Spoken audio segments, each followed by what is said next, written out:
بسم اللہ الرحمن الرحیم۔ سیرت النبی حصہ نمبر 5۔ یہ وہ لمحہ تھا جب محمد صلی اللہ علیہ وآلہ وسلم نے اپنی قوم کو اللہ کی طرف دعوت دینا شروع کیا۔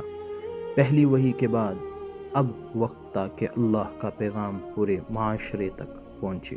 یہ مشن آسان نہ تھا، لیکن اللہ کے حکم سے محمد صلی اللہ علیہ وآلہ وسلم نے اس مقدس فریضے کو اپنایا اور لوگوں کو اللہ کی رضا کی طرف بلایا۔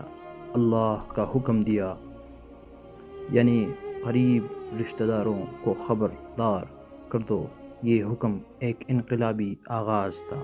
محمد صلی اللہ علیہ وآلہ وسلم نے اپنے ہی خاندان سے آغاز کیا اور انہیں پکارا کہ آؤ، اللہ کے دین کی طرف پلٹ آؤ، جھوٹے رسم و رواج چھوڑ دو اور ایک سچے رب کی بندگی اختیار کرو۔ محمد صلی اللہ علیہ وسلم نے سب سے پہلے اپنے اہل خانہ کو دعوت دی۔ سب سے پہلے حضرت علی رضی اللہ عنہ نے اس دعوت کو قبول کیا۔ وہ صرف ایک بچے تھے، لیکن ان کا دل روشن ہو چکا تھا۔ حضرت علی رضی اللہ تعالیٰ عنہ نے کہا، اللہ کی قسم، میں آپ صلی اللہ علیہ وآلہ وسلم کے ساتھ ہوں۔ حضرت خدیجہ رضی اللہ عنہ جو پہلے ہی دل سے آپ صلی اللہ علیہ وسلم کا ساتھ دے چکی تھی، اب ایمان سے بھی آپ صلی اللہ علیہ وسلم کے ساتھ ہو گئی۔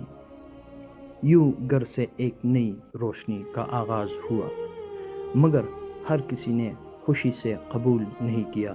کفار مکہ نے مذاق اڑایا، طعنہ دیا، کہا یہ نیا دین ہے کیا؟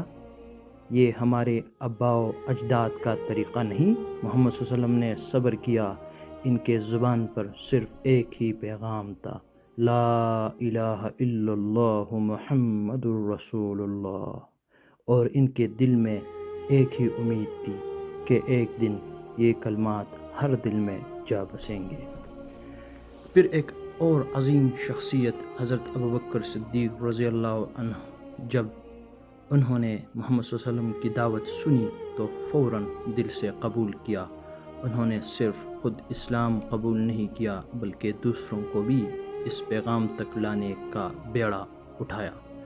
ان کی دعوت سے کئی معزز شخصیات ایمان لائے اور محمد صلی اللہ علیہ وآلہ وسلم کی دعوت کو ایک نئی تقویت ملی۔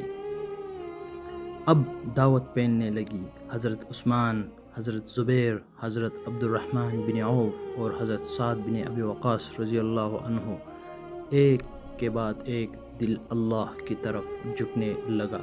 اندھیرے میں روشنی کی کرنیں ابھرنے لگی۔ یہ وہ عظیم لمحات تھے جب اسلام کا کاررواں آگے بڑھنے لگا، لیکن جہاں روشنی ہو وہاں اندھیرا بھی ہوتا ہے۔ اب محمد صلی اللہ علیہ وسلم کی راہ میں رکاوٹیں آنے لگی۔ دعوت کا مقابلہ ظلم اور اذیتیں، مگر عزم کم نہ ہوا۔ انشاءاللہ باقی قسط میں ہم محمد صلی اللہ علیہ وآلہ وسلم کے آنے اور ان پر آزمائش اور مشقت کے ساتھ ان کی اپنی مشن ادائیگی کے بارے میں بیان کریں گے۔ اور اب تک کے لیے اتنا ہی۔ السلام علیکم ورحمۃ اللہ وبرکاتہ۔